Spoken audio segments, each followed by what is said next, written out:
What if the biggest problem in your life is not what you lost, but what you had to become in order not to be rejected? How many choices did you make just to be accepted? How many times did you silence yourself just to fit in? How many parts of you stayed hidden just so you wouldn't be invisible? Maybe you're not tired of life. Maybe you're tired of surviving without ever being truly seen. Sometimes what hurt you the most in life was not what people said about you, but the fact that no one ever stopped to truly see you. It's curious, but many people don't break down because of a lack of faith. They break down because of repeated rejection, because of silence, because of the feeling of emotional invisibility. You learn how to function, how to achieve, how to survive. But on the inside, something remains empty. And no one notices because you learned how to hide it well. There is a dangerous lie that many people believe, that they will only be seen when they change, improve, or prove their worth. But the story of Zacchaeus confronts that logic. He was rejected by people, labeled socially excluded, and yet Jesus stopped, looked up, and called him by name. Before correction, there was dignity. Before change, there was a gaze. And that changes everything. If you've ever felt the need to climb some kind of tree to be noticed, status, money, performance, emotional strength, this video is for you. Because healing does not begin when you become someone better. It begins when you accept being seen. And maybe today you'll discover that God has already seen you. You just needed to come down. Rejection creates survival strategies. Zacchaeus was seen as a traitor long before he was ever seen as a person. The rejection he faced was not only social, it was spiritual and emotional, creating within him a wounded identity marked by shame and emotional invisibility. When no one recognizes your personal worth, the heart learns to survive however it can. Social exclusion slowly shapes silent decisions, and inner emptiness begins to direct choices that appear rational on the surface. Emotional deprivation, when left unhealed, becomes a strategy. Zacchaeus did not pursue money merely out of greed, but as emotional compensation. Power promised respect, and control felt like protection. Money does not heal, but it creates the illusion that pain is under control. This is how emotional masks are formed, hiding wounds of the soul. Outwardly success, inwardly loneliness. Some people don't want to be rich. They want to never be humiliated again. It is at this point that spiritual dignity begins to be negotiated, often without awareness. Ambition becomes an acceptable language for an old wound. And perhaps the question that lingers in the air is uncomfortable but necessary. What if what you call strength is simply a well-trained fear? This reflection opens space for something even deeper. Money did not heal the wound that rejection opened. Zacchaeus had status, influence, and access, but he did not have peace. Spiritually, he had climbed the social hierarchy, yet he remained trapped in the rejection that shaped his wounded identity. Success did not silence the shame nor fill the inner emptiness. When divine acceptance does not take its place, emotional invisibility remains. Outwardly respect, inwardly a lack of belonging. There are people who grow professionally but remain emotionally diminished. They achieve goals, accumulate recognition, and still feel that no one truly sees them. Emotional compensation works for a while, but it soon loses its effect. Money does not heal wounds of the soul nor restore personal worth.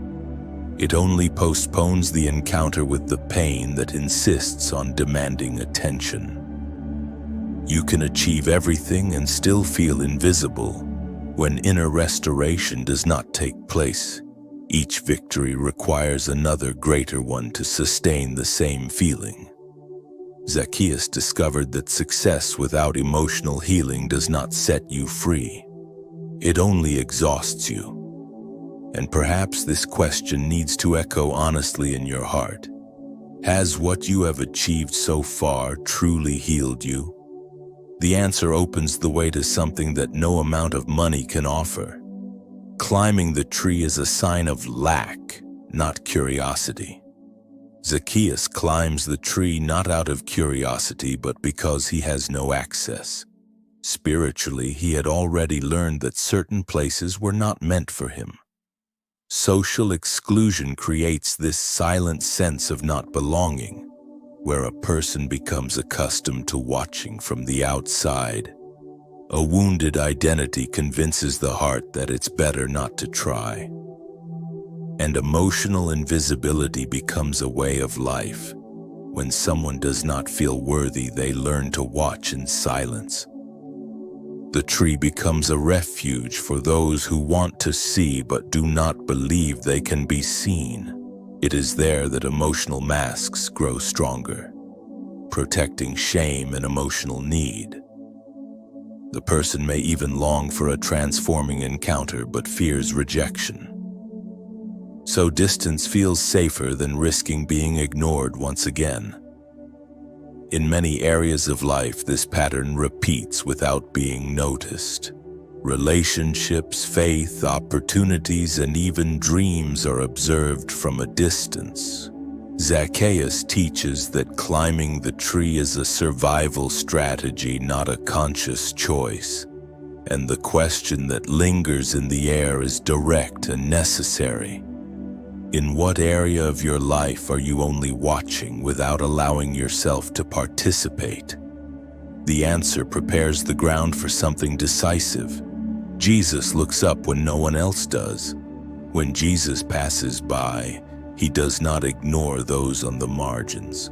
Spiritually, being called by name breaks the logic of rejection and touches directly the wounded identity of Zacchaeus. Being seen by Jesus before any change confronts shame and emotional invisibility. There is no merit, there is no performance, only presence. Spiritual dignity begins when God calls those the world has discarded. Being seen without merit disarms every defense. Zacchaeus did not need to prove his worth nor hide the wounds of his soul behind emotional masks. Divine acceptance came before correction, bringing emotional healing where there had only been emotional deprivation. Before Zacchaeus changed, Jesus saw him.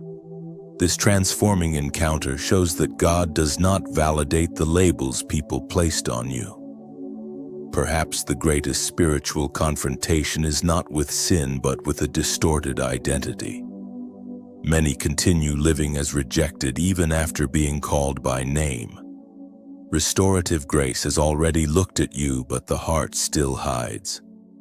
And if God has already seen you, why continue living as if you were invisible? This question opens the way to a deeper restoration. Healing begins when identity is restored. After the encounter with Jesus, something changes on the inside before anything changes on the outside. In Luke 19:8, Zacchaeus stands up and declares that he will repay double everything he collected unjustly. Restitution is born from inner restoration, not from external pressure. Restorative grace does not ignore error. It restores awareness. When a wounded identity begins to heal, shame loses its control. Zacchaeus does not make restitution to be accepted. He makes restitution because he has already been accepted. Being seen by Jesus restores spiritual dignity and realigns the heart with truth. Emotional compensation loses its power when personal worth is restored. Money, which once served as a shield against rejection, now becomes an instrument of reconciliation. It is at this point that grace shows it does not cover things up. It heals and realigns. Zacchaeus is not just a man from the Bible, he is an inner mirror. Where have you avoided making things right because you still live with the fear of not being loved? Inner restoration always touches practical areas of life. When you are seen by God, you no longer need to prove anything. The question that continues to echo is simple and profound. Which part of Zacchaeus is still alive in you today? You do not need to become hardened to survive, nor wear emotional masks to protect yourself. Rejection may have shaped your story, but it does not have to define your future. When a wounded identity governs, the heart confuses defense with strength. The spiritual confrontation begins when you realize that hardening is not maturity, it is survival. And survival is not the destiny God planned for you. You do not need to negotiate your values in order to be accepted.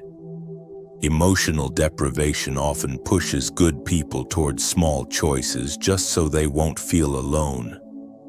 But spiritual dignity is not born from human approval. It is born from divine acceptance. Every time you shrink yourself to fit in, something inside you is lost. Being called by name restores what rejection tried to erase. You do not need to remain small where God has already seen you as great. Being seen by Jesus redefines personal worth and breaks the logic of emotional compensation. Restorative grace does not invite you to prove yourself. It invites you to trust. This is the moment to pause, breathe, and allow inner restoration to take place. Because true growth begins when you stop running from confrontation and choose inner freedom. Jesus did not ignore Zacchaeus, and this truth carries deep spiritual weight. In the middle of a crowd that judged, labeled, and rejected, God saw beyond emotional masks and wounded identity. He saw the wounds of the soul that no one treated and the shame that no one embraced. Being seen by Jesus is not coincidence, it is purpose. When God looks, he does not look the way people look. God sees when no one notices. God calls by name when everyone else reduces you to a mistake.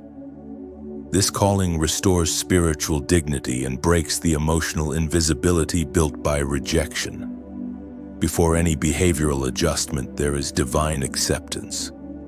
Before external change, inner restoration takes place.